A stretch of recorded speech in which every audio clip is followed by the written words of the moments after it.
Agora chegamos à terceira área deste assunto, que é a bruxaria ou feitiçaria dentro da igreja. E aqui está uma área onde alguns cristãos não têm ideia do que realmente está acontecendo. Quero abrir em Gálatas capítulo 3 e ler os primeiros 5 versículos. Ó tolos Gálatas, quem vos enfeitiçou? Você já observou esse fato? Eles eram cristãos carismáticos, cristãos pentecostais. Você verá, eles conheciam o Senhor, foram salvos. Receberam o Espírito Santo, testemunharam milagres, mas estavam enfeitiçados. E esta é a palavra grega padrão para enfeitiçar. Curiosamente, ainda é usado no grego moderno. A palavra vascania é a palavra grega moderna para mal olhado.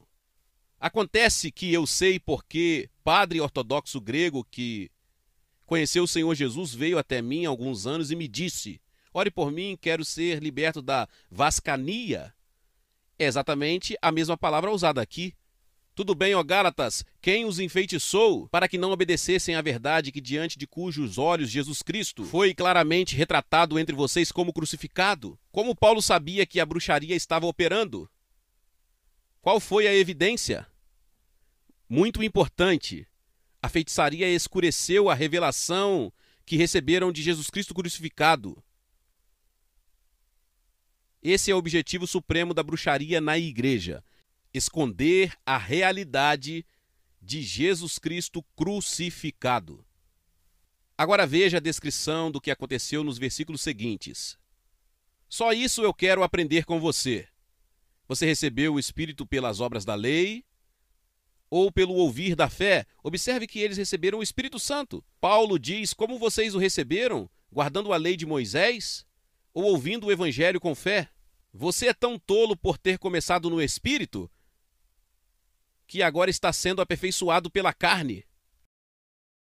Estou realmente inclinado a pensar que esse texto poderia ser colocado na entrada da maioria das igrejas. Você é tão tolo por ter começado no Espírito Santo que agora está sendo aperfeiçoado pela carne? Você já sofreu tantas coisas em vão? Se é que foi em vão. Portanto, aquele que fornece o Espírito, você percebe que o Espírito foi ministrado a eles? E faz milagres entre vocês? Ele o faz pelas obras da lei ou pelo ouvir da fé? Portanto, a raiz do problema era que a realidade de Jesus crucificado havia sido obscurecida por um poder satânico maligno que se instalou. E os dois problemas que resultaram foram a carnalidade e o legalismo. Eles voltaram às tentativas carnais de fazer a vontade de Deus, de agradar a Deus, de guardar todos os tipos de regras como forma de alcançar a justiça de Deus. E eles perderam o propósito da morte de Cristo.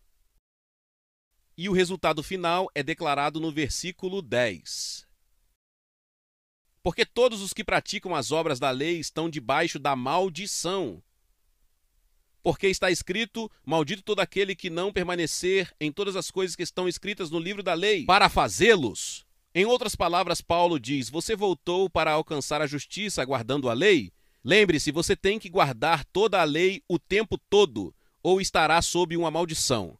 Porque quando Israel entrou na terra de Canaã, uma das primeiras coisas que tinham de fazer era pronunciar uma maldição sobre si mesmos, se não guardassem toda a lei o tempo todo. Veja, cumprir um pouco da lei algumas vezes não faz nenhum bem. Se você quiser ser justificado por guardar a lei, você tem que guardar toda a lei o tempo todo.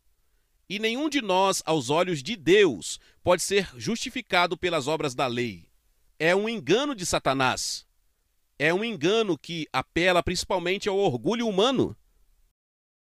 Como diz Paulo, Abraão, se tivesse sido justificado pelas obras, teria algo do que se orgulhar, mas não diante de Deus, porque diz: Abraão creu em Deus e isso lhe foi imputado como justiça.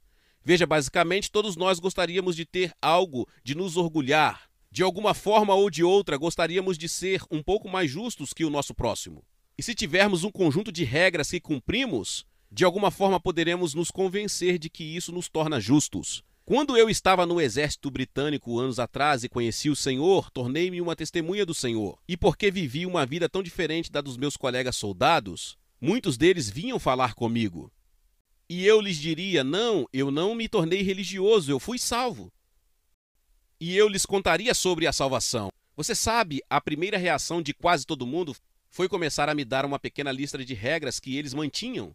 E cada um tinha uma lista adaptada à sua vida particular, entendeu? Em outras palavras, a primeira reação do homem, confrontado com a exigência da justiça de Deus, é: vou guardar a lei. Já disse em muitos lugares e às vezes choquei os cristãos. O cristianismo não é um conjunto de regras. Uma vez reduzido a isso, perdemos a visão da cruz. E perdemos o poder de Deus.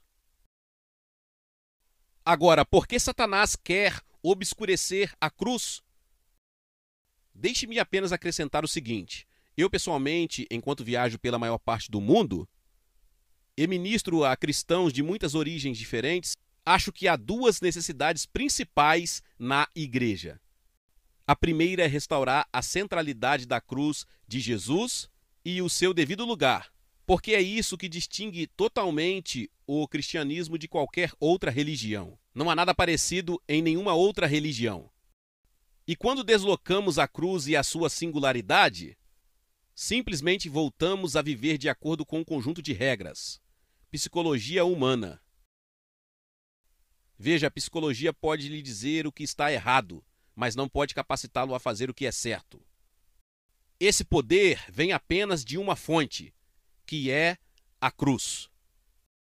O outro problema relacionado é que a igreja precisa devolver a Jesus a sua liderança, porque Deus o fez cabeça sobre todas as coisas para a igreja.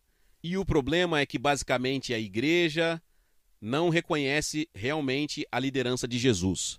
A cabeça é quem toma as decisões, o corpo segue. Em quantas igrejas as decisões são realmente tomadas por Jesus através do Espírito Santo? Quantas igrejas realmente convidam Jesus para tomar as decisões? Muito menos ouvir o que ele tem a dizer. Qual é o problema? Qual é a força em ação? Você me diz, bruxaria, isso mesmo. Veja, eu lhe dei um diagnóstico. Se você usar esse diagnóstico, isso mudará totalmente sua atitude e sua perspectiva sobre muitas das coisas que mais lhe dizem respeito. Porque Satanás gosta de operar no escuro. E ele não gosta que as pessoas saibam o que ele está fazendo ou como está fazendo. Digo-lhe que enfrentei uma tremenda oposição pessoal à pregação desta mensagem específica aqui esta noite, e sei por quê. Porque esta mensagem está trazendo à luz as coisas que Satanás não quer que sejam trazidas à luz. Quer seja a natureza da bruxaria no natural ou como uma obra da carne, ou seja, a natureza da bruxaria no sobrenatural. E a última coisa que ele deseja é que os cristãos percebam que a bruxaria está em ação na igreja. Por que Satanás quer obscurecer a cruz? Deixe-me dar 3 razões. É a única base de toda a provisão de Deus para o seu povo redimido. Não há outra base. Hebreus 10:14 diz: porque por meio de um único sacrifício, Deus aperfeiçoou para sempre aqueles que estão sendo santificados. Pelo sacrifício de Jesus na cruz, Deus fez tudo o que seria necessário para qualquer ser humano em qualquer período da história. Tudo é feito através da cruz. Agora, a nossa apropriação da cruz é progressiva. Estamos sendo santificados. O que Jesus fez é perfeito, acabado e completo. Mas a nossa apropriação é progressiva. Não acredito que haja uma única pessoa aqui, inclusive eu, que já tenha se apropriado de tudo que lhe foi disponibilizado através da cruz. Mas se passarmos pelo processo de santificação, sendo santificados, sendo conformados com Deus, tendo os pensamentos de Deus, vivendo a sua maneira, nos apropriaremos cada vez mais. Mas se a bruxaria se instalar, a bruxaria irá obscurecer a cruz. E embora devêssemos viver como filhos do rei, começaremos a viver como mendigos e indigentes. Porque todos os benefícios que Deus proporcionou chegam até nós exclusivamente com base na cruz. Satanás é muito astuto. Ele sabe exatamente no que atacar. Ele sabe que se puder obscurecer a cruz, terá a igreja à sua mercê. A segunda razão é que a cruz foi o meio da derrota total de Satanás. Não posso examinar todas as escrituras, mas através da cruz, Jesus ministrou uma derrota total, eterna e irreversível a Satanás. Satanás não pode mudar isso. Mas o que ele pode tentar fazer é esconder de nós o fato para que não vivamos mais na vitória, porque não percebemos a vitória que foi conquistada para nós. A terceira característica da cruz é que ela é a única fonte de poder para a verdadeira vida cristã.